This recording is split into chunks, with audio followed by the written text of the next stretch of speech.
President Jimmy Carter.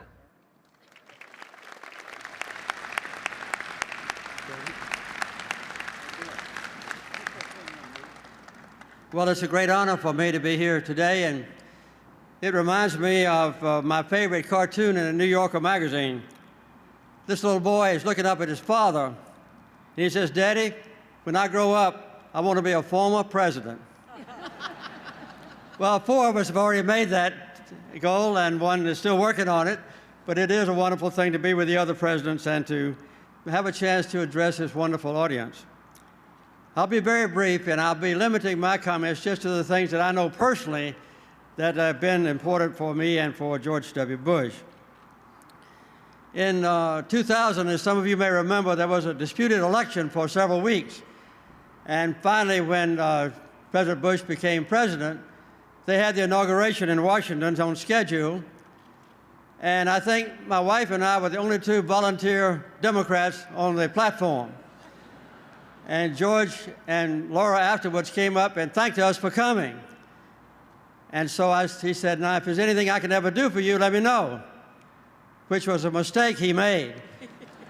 And I said, "Mr. President, the Carter Center has programs in 35 countries in the world, and the worst problem now is a war going on between North and South Sudan. And millions of people have been killed, and I'd like for you to help us have a peace agreement there." And in a weak moment, he said, "I'll do it." And I said, "When can I meet your Secretary of State and your National Security Advisor?" He said, "Well, I haven't even chosen them yet, but give us 3 weeks." So 3 weeks later, I came up and met with Colin Powell and Condoleezza Rice, and President Bush kept his promise. He appointed a distinguished senator from Missouri, John Danforth, and a great general from Kenya named Sumbewa. And in January of 2005, there was a peace treaty between North and South Sudan that ended a war that had been going for 21 years. George W. Bush is responsible for that.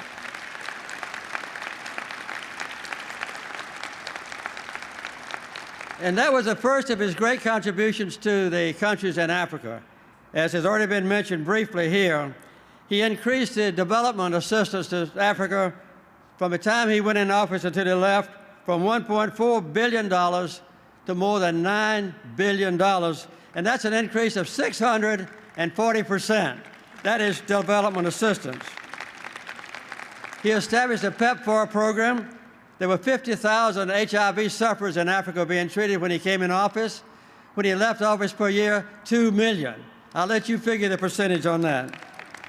And now at this new institute, he has a program called Pink Ribbon, Red Ribbon, and he's to save women from cervical and breast cancer in sub-Saharan Africa. And that's, again, is something that's dear to my heart and I know means a lot to millions of people in Africa. So, Mr. President, let me say that I'm filled with admiration for you and deep gratitude for you about the great contributions you've made to the most needy people on earth. Thank you very much.